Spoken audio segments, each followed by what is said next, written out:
what you know as a modern state today is essentially a creation of the financial sector. From the beginning of the Crusades through about the 16th century, the Catholic Church was a global, international power over all of Christendom. The Catholic Church treated secular kings as their subordinates, and they said, how do we gain control of Christendom? We don't have an army, as Stalin noted, but they didn't need Stalin to tell them they didn't have an army. They went to Norman warlords like Robert Guiscard in southern Italy and Sicily, and William the Conqueror in 1066 in England. Said, we will bless you for taking over the country if you will pledge fealty to the papacy, and southern Italy, Sicily, England will be fiefdoms of the Catholic Church. In Rome, you'll be fiefs of the popes. We'll expect you to let us appoint the bishops in your countries, and the church lands were larger than the royal estates in England and many other realms, and we'll expect you to pay tribute to us. But we will back you and give you church approval of your divine right not to let Parliament and other people limit your ability to fight wars on our behalf.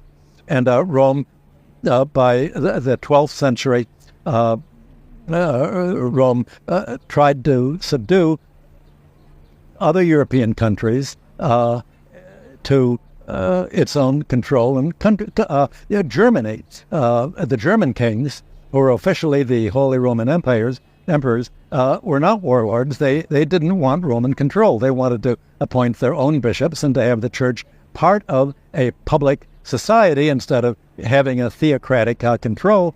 So the popes told Edward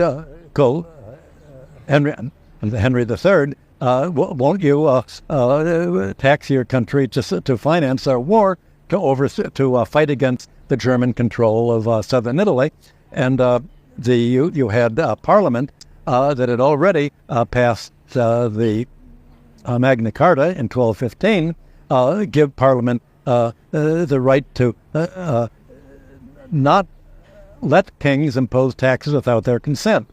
Well, when King John was the subject of the Magna Carta, he asked Pope Innocent III, won't you excommunicate these parliamentarians trying to create, they didn't use the word economic democracy, but try to question my divine rule. Innocent excommunicated the critics of the Magna Carta, said it was an absolute disaster. Not exactly what you're taught in the textbooks today.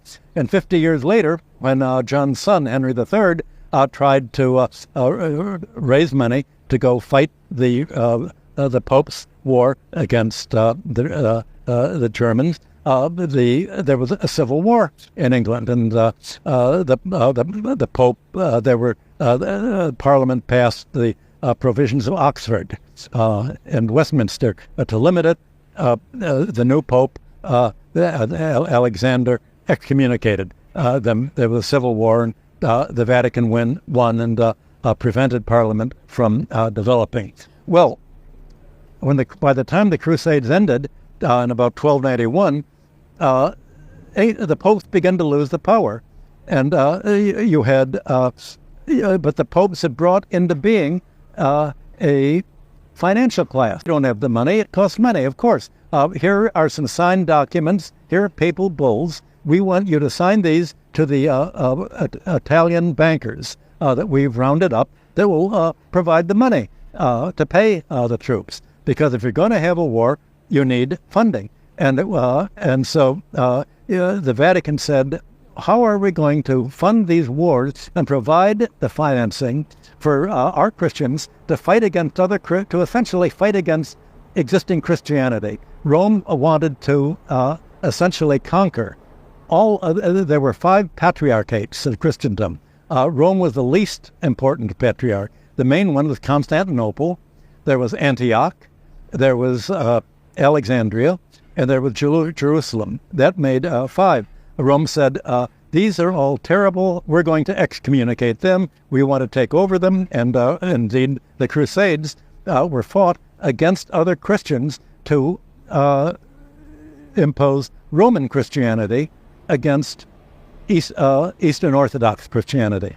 Well, the Roman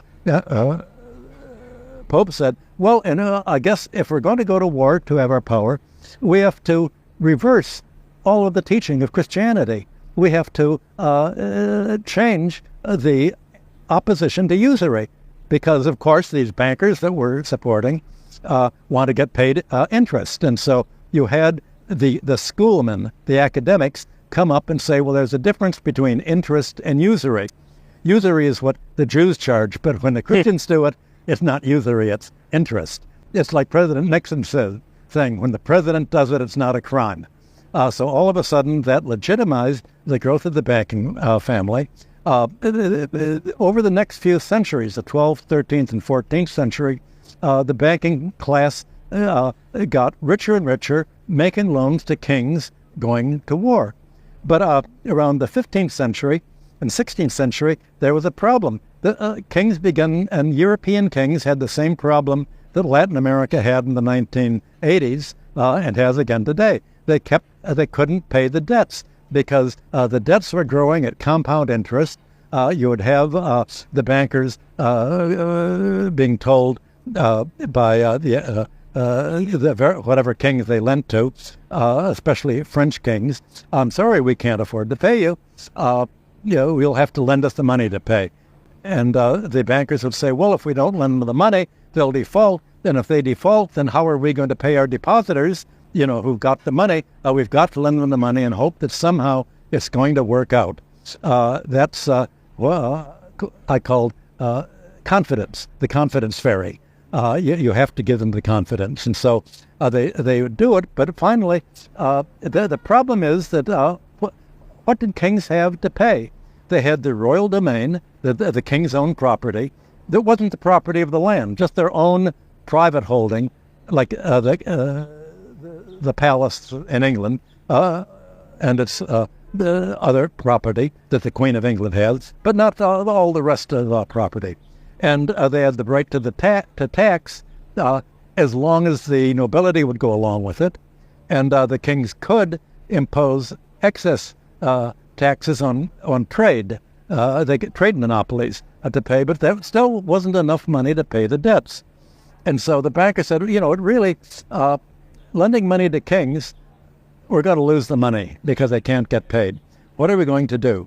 Well, they found that there was another model, and that model was in small Italian self-governing cities that were communes, Florence, Genoa, and in a commune, the whole commune was run collectively. They'd vote for their leaders, and the leaders of the commune would pledge all the money of the commune and all the wealth of its members to pay the debts that they needed, the war debts that they needed to take on in order to fight wars against the Catholics that were trying, the Romans who were trying to attack them to take them over.